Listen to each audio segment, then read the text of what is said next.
मैं संदीप कुमार शिक्षा शास्त्र विषय के साथ सरस्वती ग्रुप्स ऑफ कॉलेजेस के ऑनलाइन प्लेटफॉर्म पे आप सभी का स्वागत करते हैं। जैसा कि हम लोग बीए सेकेंड ईयर शिक्षा शास्त्र का जो प्रथम प्रश्न पत्र शिक्षा मनोविज्ञान एवं सांख्यिकी है, इसके बारे में अध्ययन कर रहा है। जो हमारा चैप्टर चल रहा है वो है बाल्यावस्था, और बाल्यावस्था में जो आज का हमारा टॉपिक है वो है बाल्यावस्था में संवेगात्मक विकास और संवेगात्मक विकास को प्रभावित करने वाले कारक एवं बाल्यावस्था में शिक्षा का स्वरूप, इनके बारे में आज हमें पढ़ना है। ठीक है, तो हम स्टार्ट करते हैं कि बाल्यावस्था में संवेगात्मक विकास क्या है। संवेगात्मक विकास क्या है इसके बारे में। संवेग क्या है हमने आपको बता दिया था कि मूल प्रवृत्ति का जो क्रियात्मक रूप होता है वही क्या कहलाते हैं, संवेग कहलाते हैं। संवेग कितने प्रकार के होते हैं, तो 14 प्रकार के होते हैं। कितने होते हैं, 14 होते हैं।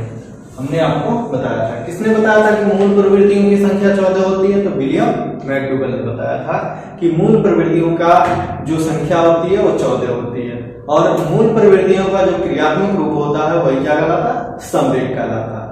ठीक है, तो सबसे पहले हम जानते हैं कि संवेग, संवेग के बारे में हमने आपको बताया था कि ईर्ष्या, द्वेष, प्रेम, भय, ये सभी क्या है, एक प्रकार का संवेग है। ठीक है, और इन्हीं का विकास किस अवस्था की बात की जा रही है, बाल्यावस्था।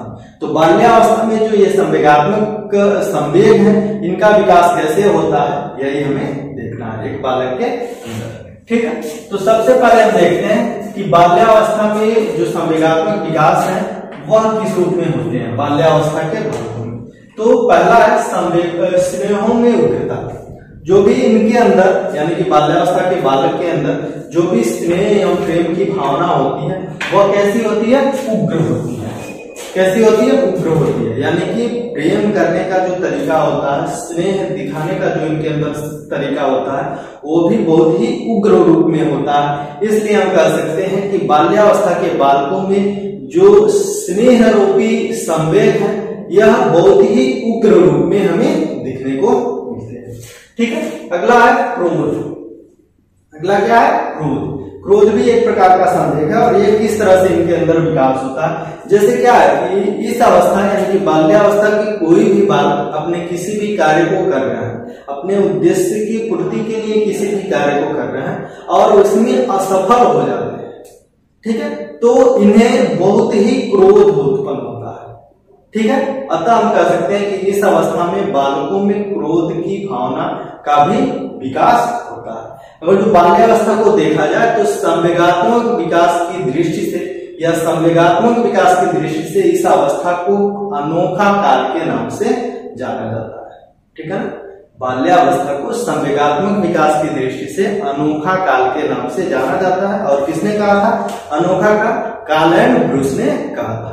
ठीक है, आपको पता होगा, इसलिए बता दे रहे हैं कि ऑप्शनल क्वेश्चन है, ऑप्शनल पेपर है, तो इसमें ऑप्शनल क्वेश्चन ऐसे ही पूछ लेता कि संवेगात्मक विकास को अनोखा काल माना था। किसने माना था, कार्ल एंड ब्रूस ने माना था। ठीक है, इसी रूप में अगला है भय। ठीक है, अगला क्या है, भय। इस अवस्था के जो बालक होते हैं वो भयभीत रहते हैं किसी भी कार्य को करने के लिए, क्या ये कार्य हो पाएगा नहीं हो पाएगा। इस रूप से इनके अंदर भय की जो हम कह सकते हैं कि संवेग है वह हावी होता है, और इसलिए हम मानते हैं कि बाल्यावस्था में जो संवेग है, भय रूपी संवेग है, वो क्या होता है, बहुत ही हावी होता है। किसी भी कार्य को करने से पूर्व बालक क्या होता है, भयभीत रहता है। किस दृष्टि से कि क्या उस कार्य में हम सफल होंगे या नहीं। ठीक है, उसी क्रम में अगला है निराशा और असहाय की भावना। इसका भी विकास इस अवस्था में देखने को मिलता है। इसमें क्या होता है कि बाल्यावस्था का जो बालक होता है संवेगात्मक रूप से वो बहुत ही निराश रहता है और अपने आप को असहाय महसूस करता है। क्यों? क्योंकि वह इस अवस्था में विद्यालय जाना आरंभ कर देता है, और विद्यालय में अनुशासन का जो सिस्टम है जिसके माध्यम से बालक को अनुशासन में रखा जाता है, इस दृष्टिकोण से या शिक्षकों के द्वारा दी गई होमवर्क की दृष्टि से या किसी भी कार्य के कोई भी नियमावली के तहत अगर जो इन्हें किसी भी प्रकार का कोई भी कार्य कराया जाता है तो इनको करने में इनके अंदर अक्षमता जैसी भावना उत्पन्न होती है कि क्या हम कर पाएंगे, नहीं कर पाएंगे। इस आधार पे यह अपने आप को बहुत ही असहाय समझने लगते हैं, ठीक है, और जिसके माध्यम से इनके अंदर निराशा उत्पन्न होती है, ठीक है। उसी क्रम में अगला जो है वो है जिज्ञासा। जिज्ञासा की प्रबलता। बाल्यावस्था के जो बालक होते हैं बहुत ही जिज्ञासु होते हैं। किसी भी प्रकार की कोई भी वस्तु, कोई भी खिलौने इनके सामने आते हैं तो उनको खोल खाल के, तोड़ ओड़ के उसको देखने लगते हैं, या कोई भी नई वस्तु या कोई भी नवीनतम तथ्य इनके सामने प्रस्तुत होता तो उनके बारे में ये संपूर्ण जानकारी प्राप्त करने के लिए उत्सुक हो जाते हैं। अतः हम कह सकते हैं कि बाल्यावस्था के जो बालक होते हैं इनके अंदर जिज्ञासा की प्रबलता अधिक पाई जाती है, ठीक है, या जिज्ञासा की प्रबलता होती है, ठीक है। उसी क्रम में अगला है प्रफुल्लता। प्रफुल्लता का तात्पर्य क्या? इंजॉय से है, खुशी से है, खुशी की अभिलाषा से है, ठीक है। मतलब इस अवस्था के जो बालक होते हैं वो अचानक से खुश हो जाते हैं, जैसे किसी भी चीज को, जैसे कोई व्यक्ति कहीं जा रहा अचानक से गिर गया, कोई साइकिल चला रहा अचानक से गिर गया, किसी भी प्रकार की कोई भी ऐसी क्रियाकलाप होती है कि इनको देखकर आनंद मिलता है। अतः हम कह सकते हैं कि आनंद, या हम कह सकते हैं कि प्रफुल्लता भी एक प्रकार का क्या है, हम कह सकते हैं कि संवेग है जिनका विकास इस अवस्था में हुआ। अगला है ईर्ष्या एवं द्वेष। ईर्ष्या एवं द्वेष ये भी एक प्रकार का क्या है, संवेग है। हम कह सकते हैं कि बाल्यावस्था का जो बालक है वो बाल्यावस्था का बालक समूह में रहना पसंद करता है। समूह के माध्यम से किसी भी प्रकार की कोई भी क्रियाकलाप की जाती है, या समूह के द्वारा किसी भी प्रकार का कोई खेल खेला जाता है जिसमें सफलता और असफलता का डर बना रहता है, जिसके माध्यम से इनके अंदर ईर्ष्या एवं द्वेष उत्पन्न होती है। जैसे क्या कि कोई भी खेल खेला जाता है उसमें दो पक्ष होते हैं, अगर एक पक्ष हार जाता है यानी कि असफल हो जाता है, तो असफल होने वाले जो भी समूह के बालक होते हैं इनके अंदर ईर्ष्या एवं द्वेष उत्पन्न हो जाती है। किसी सफल जो भी खिलाड़ी होते हैं उनके द्वारा किसी भी बात पे, ठीक है। तो इस तरह से हम देखते हैं कि इनके अंदर इस प्रकार से संवेगों का विकास होता है, ठीक है। इसी क्रम में हम अगला देखते हैं कि संवेगात्मक विकास को प्रभावित करने वाले कारक। जो भी संवेगात्मक विकास है, या आप कह सकते हैं कि जो भी बाल्यावस्था के अंतर्गत संवेग है उनके विकास को प्रभावित करने वाले जो कारक हैं वो कौन कौन से हैं, जिनका प्रभाव बालक के विकास, संवेगात्मक विकास पे पड़ता है। जिसमें पहला है थकान। अगर जो बालक थका हुआ रहेगा तो अपने किसी भी कार्य को कर नहीं पाएगा, जिसके माध्यम से वो अपने संवेगों को प्रकट करने में असमर्थ होगा। अतः हम कह सकते हैं कि थकान भी बालक के संवेगात्मक विकास को प्रभावित करने वाला कारण है। उसी प्रकार से अगला है स्वास्थ्य। आपको पता है कि स्वस्थ शरीर में स्वस्थ मस्तिष्क का विकास होता है। अगर जो बालक शारीरिक या मानसिक रूप से स्वस्थ नहीं है तो वह अपने संवेगों का प्रदर्शन नहीं कर पाता। अतः हम कह सकते हैं कि संवेगों के विकास में स्वास्थ्य का भी प्रभाव पड़ता है। उसी क्रम में अगला है मानसिक योग्यता।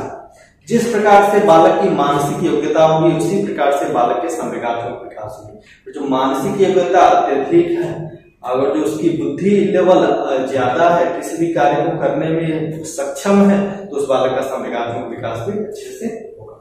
उसी क्रम में अगला है परिवार। जिस प्रकार से परिवार की स्थिति होगी, जिस प्रकार से परिवार के लोग होंगे, जिस प्रकार से परिवार के लोगों में संवेग होंगी, उसी प्रकार के प्रभाव उस बालक के ऊपर पड़ेंगे संवेगों के रूप में, ठीक है। अगले क्रम में माता पिता का दृष्टिकोण।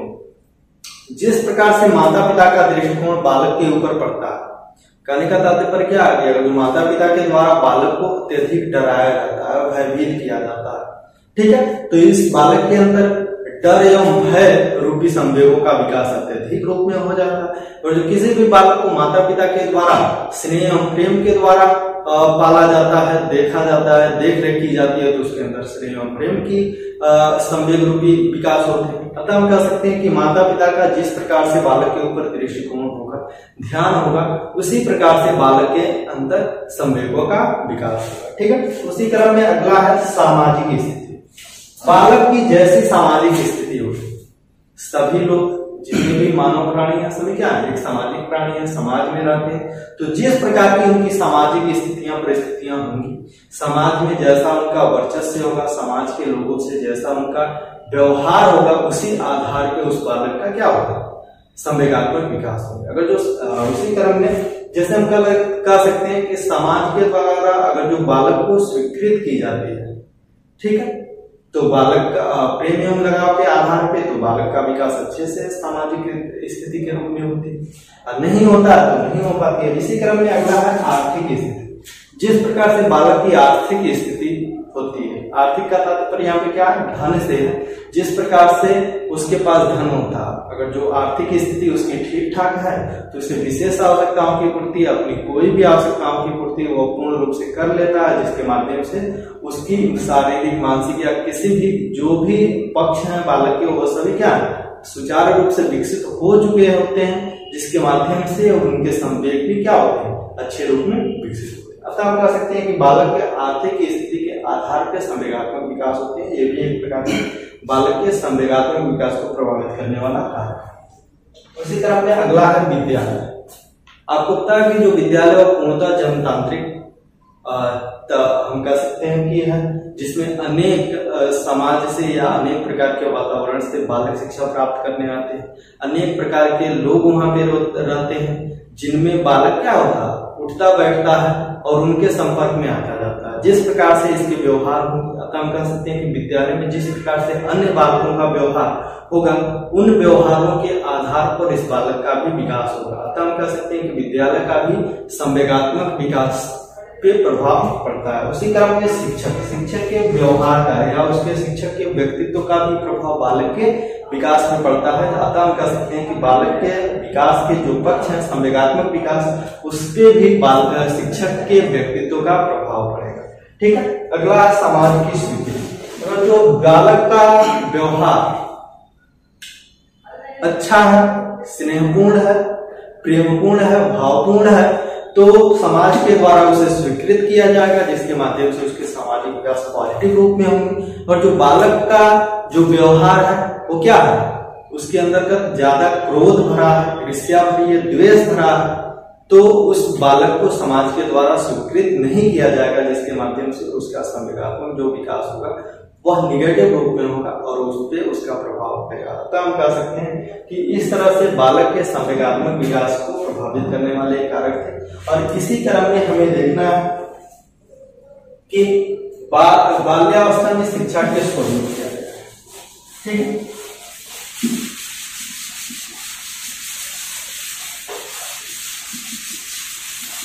बाल्यावस्था में शिक्षा के स्वरूप, यहाँ पे हमें देखना कि ये जो बाल्यावस्था है, बाल्यावस्था में शिक्षा का स्वरूप कैसा होना चाहिए। तो इसमें सबसे जो पहला दिया वो है शारीरिक विकास पे ध्यान।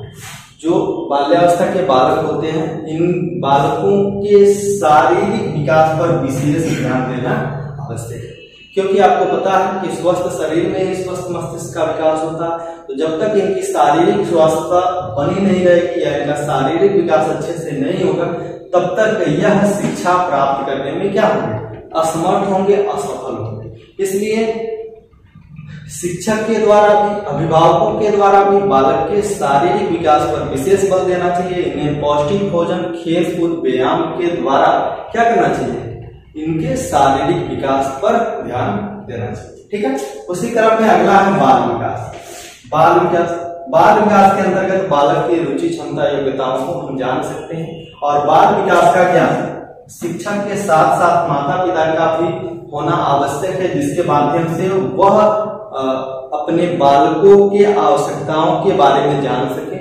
ठीक है। अवस्था के आधार पर किस प्रकार की आवश्यकता बालकों को पड़ती है, इनकी जानकारी के लिए बाल मनोविज्ञान का ज्ञान माता पिता एवं शिक्षक का होना आवश्यक है, जिसके माध्यम से उस आवश्यकता की पूर्ति करके बालक की शिक्षा रूपी तथ्य का विकास किया जा सके। अगला भाषा विकास पर ध्यान।